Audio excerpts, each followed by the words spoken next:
이 시간 하나님께서 우리에게 주시는 말씀 함께 읽도록 하겠습니다. 하나님께서 우리에게 주시는 말씀은 어,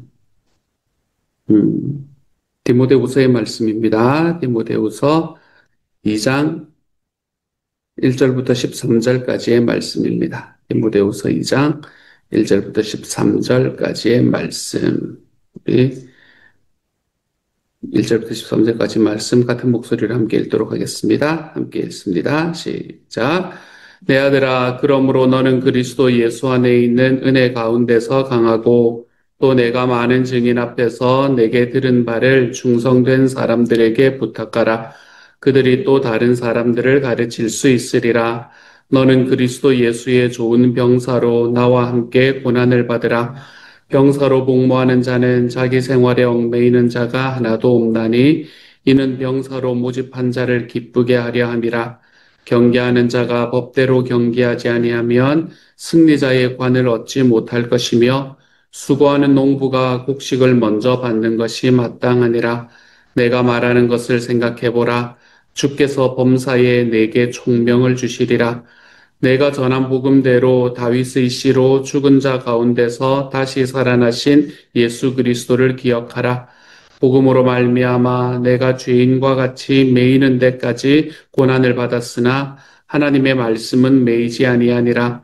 그러므로 내가 택함 받은 자들을 위하여 모든 것을 참음은 그들도 그리스도 예수 안에 있는 구원을 영원한 영광과 함께 받게 하려 함이라. 미쁘다 이 말이여, 우리가 주와 함께 죽었으면 또한 함께 살 것이요 참으면 또한 함께 왕노릇할 것이요 우리가 주를 부인하면 주도 우리를 부인하실 것이라.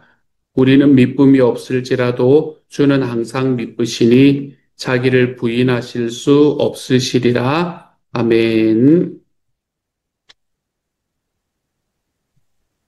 디모데후서는 로마의 감옥에 투옥되어 있던 사도 바울이 에베소에 있는 디모데에게 보내는 편지입니다. 오늘 우리가 함께 보는 2장의 말씀에서도 바울과 디모데의 상황이 잘 반영되어 있습니다. 이 편지는 사도 바울의 마지막 서신이고 또 이 편지 이후에 바울은 로마 감옥에서 처형을 당한 것으로 추정되고 있습니다. 오늘 본문에도 그 상황이 나와 있습니다. 사도 바울은 복음을 전하다가 이제 마지막으로 로마의 감옥에 투옥되어서 공판을 받고 있습니다. 그리고 디모데는 지금 에베소라는 곳에 목회를 하고 있지요. 로마와 에베소 굉장히 먼 곳입니다. 지금이야 뭐 그렇게 멀지는 않겠지만 예전에는 굉장히 먼 곳이었습니다. 로마와 에베소는 도보와 해상으로 움직이는데 약 한 달 이상 걸리는 거리였습니다. 그러니까 이 둘 사이는 꽤나 먼 거리였지요. 그래서 디모데는 자기가 그 편지를 받은 바로 그 상황 속에서 바로 그때에 편지를 쓴 바울이 로마의 감옥에 아직 살아있는가라는 것도 확신할 수가 없는 그런 상황이었을 겁니다.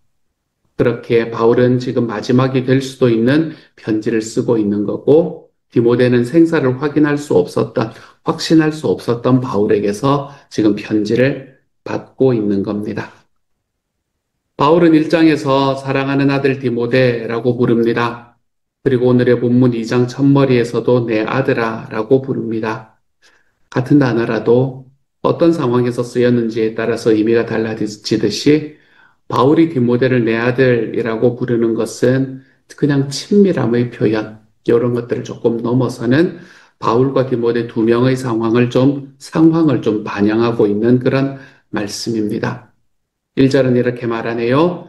내 아들아, 그러므로 너는 그리스도 예수 안에서, 그 예수 안에 있는 은혜 가운데서 강하고, 바울은 자신이 감옥에서 풀려나지 못하고 처형될 수 있다라는 걸 직감하고 있는 상태입니다.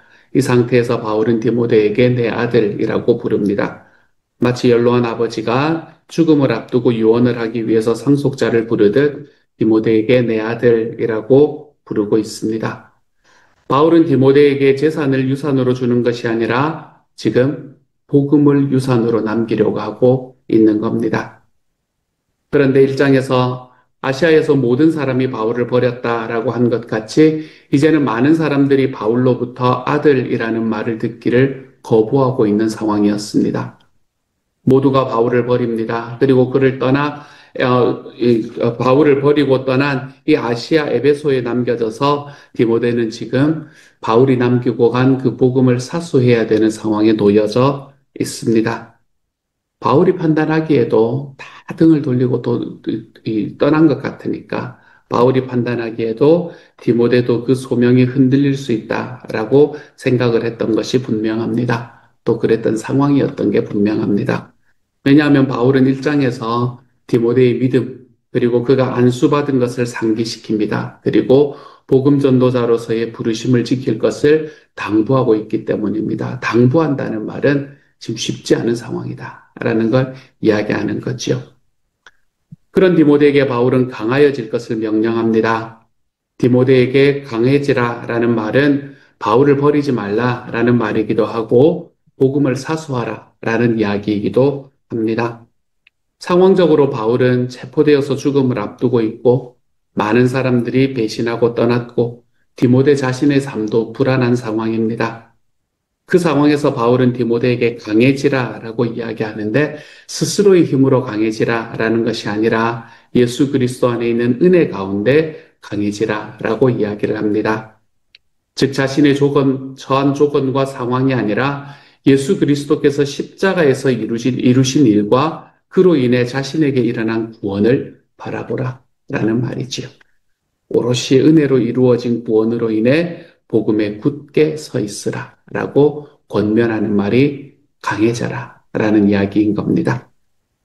또한 바울은 디모데에게 복음을 버리지 않는 것에서 머물지 말고 그 복음을 전파시키는데 힘쓰라라고 명령합니다. 2절입니다.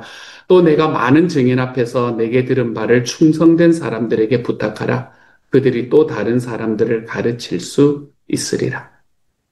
바울은 자신이 전한 복음을 충성된 사람들에게도 맡겨서 그들이 또 다른 사람들에게 복음을 가르쳐 전파되게 하라라고 말합니다. 중요한 것은 바울에게 들은 것을 전하는 겁니다. 디모데는 고난을 피하기 위해서 임의로 복음을 각색하고 변형해서는 안 된다는 말입니다. 바울에게 들은 그대로의 복음을 전하고 가르치라라는 것을 명령받고 있는 겁니다. 박해를 받고 있는 혹독한 상황 속에서도 좀 융통성 있게 타협점을 찾고 싶은 마음이 디모데에게 없을 수가 없는 상황이었지만 디모데뿐만 아니라 많은 교사들이 당면했던 문제이기도 하지만 갈라디아서 6장 12절에서는 거짓 교사들이 박해를 피하기 위해 할례를 받도록 가르친다라고 증언하고 있기도 하지만 너는 그러지 마라 라는 이야기입니다. 그렇지만 충성된 사람들은 바울에게 들은 그대로의 복음을 전하는 사람들을 말합니다. 복음을 맡아야 할 사람들은 유능한 사람들이 아니고 복음을 가감하지 않고 바울에게 들은 그대로의 복음을 전할 충성된 사람들이 필요하다라고 말하고 있지요. 디모데를 향한 바울의 메시지는 오늘을 살아가는 우리에게도 마찬가지입니다. 이 시대에 우리 또한 바울이 전했던 그 복음을 그대로 믿고 전파해야 합니다. 변질되지 않은 복음, 신약 성경에 나타나는 그대로의 복음, 그 교회, 그런 것들을 전하고 만들어갈 사명, 그것이 우리에게도 주어져 있습니다. 그리고 난 다음에 바울은 이제 진짜 자기가 하고 싶은 이야기를 3절부터 하기 시작하지요. 너는 그리스도 예수의 좋은 병사로 나와 함께 고난을 받으라. 바울은 복음을 따라 사는 사람들을 예수 그리스도를 위한 병사라고 말합니다.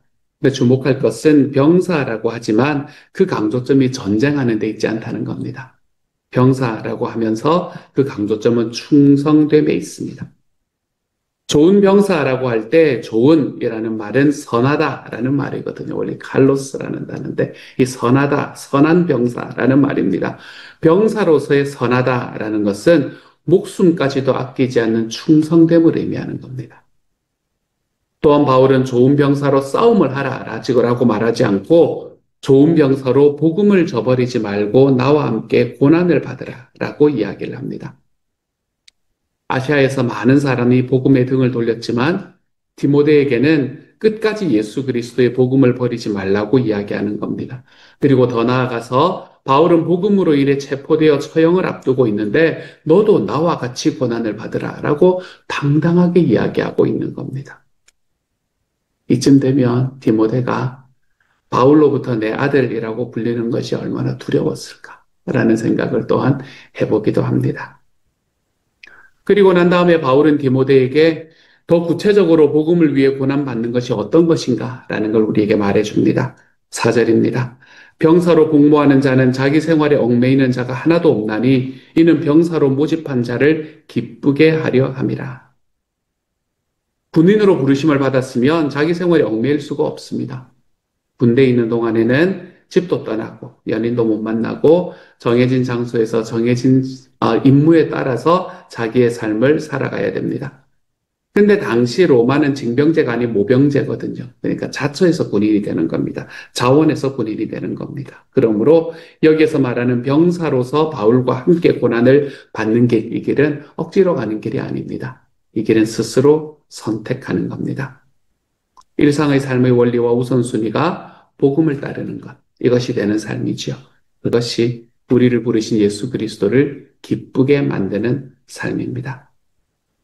그러면 복음을 믿는 사람들이 고난을 받는 것, 이것을 왜 예수님이 기뻐하실까요? 5절과 6절입니다.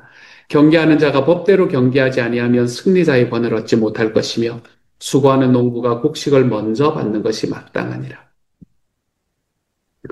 바울은 복음을 위해 살면 되는 거지 왜 꼭 고난을 받아야 하는 것인지에 대해서 말합니다. 바울은 이것에 대해서 운동 경기를 예를 드네요. 경기에서 규칙을 지키지 않으면 무효가 되는 것을 이야기합니다. 축구에서 골을 아무리 많이 넣어도 다 옵사이드면 무효가 되는 거고, 육상 100m 달리기에서 1등을 해도 트랙의 선을 밟았으면 무효인 겁니다. 복음을 따르는 규칙은 복음을 가감하지 않고 그대로 믿고 따르는 겁니다.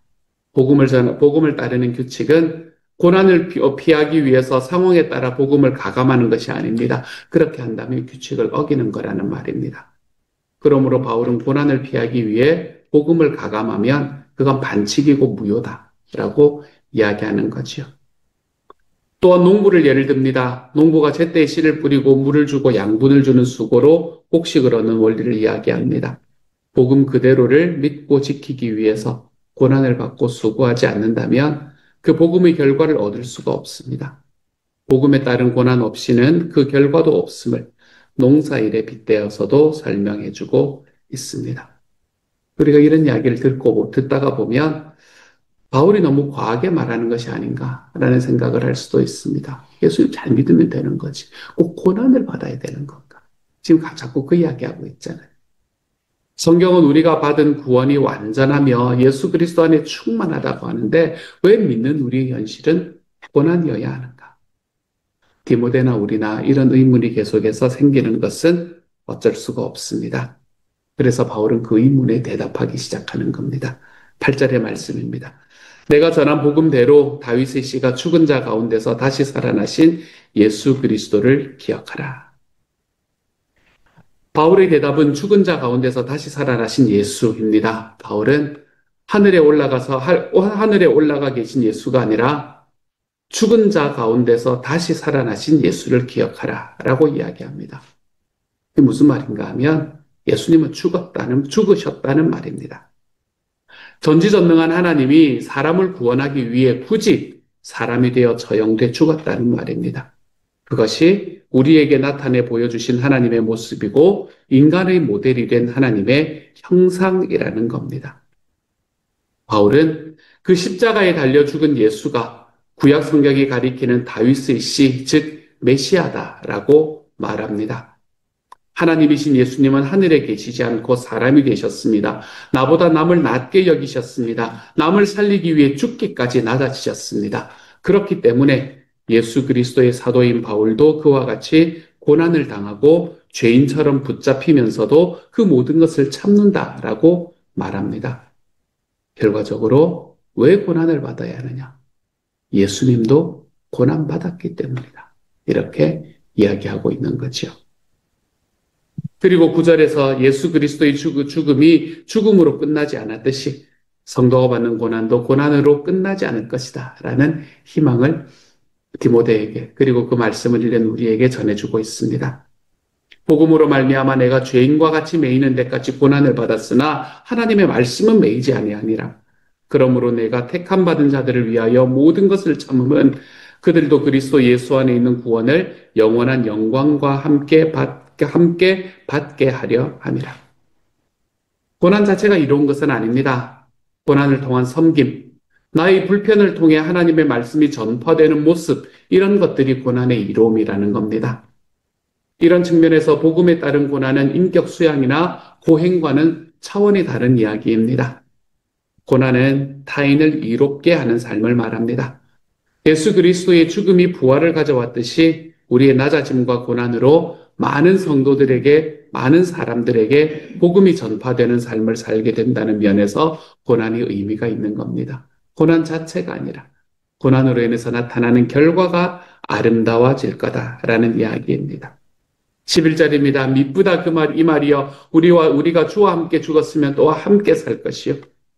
주님께서 먼저 걸어가신 길이기에 우리의 죽음과 낮아짐, 우리의 고난은 지금의 세상에서 도드라지는 의미를 가지게 됩니다. 그리고 그 삶은 우리에게 승리와 영광을 주는 삶의 방향입니다. 마지막으로 참으면 또한 함께 왕노릇할 것이요.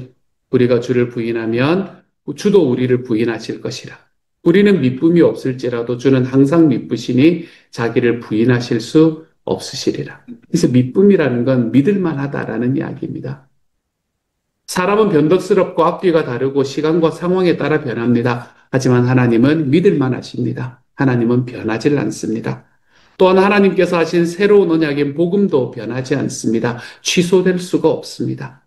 복음을 따르며 받는 고난은 고난으로 끝나지 않습니다. 그 고난은 우리에게 영원한 생명을 주는 통로가 됩니다. 우리가 좌절되는 상황 가운데 있을 때라도 하나님께서 인도하십니다. 그리고 우리를 이끌어서 여기까지 오게 만드셨어요. 그러므로 고난은 우리 스스로의 힘으로 견뎌내는 게 아닙니다. 고난은 하나님께서 그 결과로 이기게 만들어주시는 게 우리가 스스로 선택하는 고난입니다. 바울이 디모데에게 쓴 이 편지는 세속의 거대한 물결 속에서 세상을 거슬러 복음을 따라 살아야 하는 우리에게 하는 말씀이기도 합니다. 바울은 지금 현대를 사는 우리에게도 감옥에서 투옥되어 처형된 자신과 같이 고난을 받으라라고 말합니다. 그렇게 섬겨봐라. 복음을 위해서 그렇게 섬겨봐라 라고 이야기합니다. 우리는 이 말씀 앞에 망설여지고 자신이 없어지는 것이 사실입니다. 하지만 우리 앞길을 먼저 걸어가신 예수 그리스도 안에 있는 은혜 가운데 사랑하는 여러분도 다시 한번 강하여지실 수 있기를 우리 주님의 이름으로 축복합니다. 같이 한번 기도하도록 합시다. 사랑하는 하나님, 주 예수 그리스도 안에 있는 은혜 가운데서 강하여질 수 있도록 도와주십시오. 주님께서 저에게 주신 것이 하나님 예수 그리스도의 아름다운 복음이기 때문에 주님의 제가 그것을 위해서 세상에서 고난받는 것 하나도 힘들지 않도록 도와주십시오. 좀 섬기고 좀 불편한 것 하나도 어렵지 않도록 도와주십시오. 내가 좀 섬기고 내가 좀 불편하더라도 주님의 복음이 증거되는 것이며 나와 함께 있는 형제 자매들의 삶이 살아나는 것이라면 주님 하나도 불편하지 않는 그 고난이 하나도 어렵지 않는 주님의 사람이 되게 해주십시오. 강하여지게 하여 주십시오. 은혜 안에서 강하여져서 주님의 복음을 그대로 믿고 살아가는 그 삶의 가운데 우리의 삶에 일어나는 불편함들이 하나도 불편하지 않을 수 있는 하나님의 사람이 되도록 주님께서 도와주십시오. 모든 말씀 우리 주님 예수님 이름으로 기도합니다. 아멘.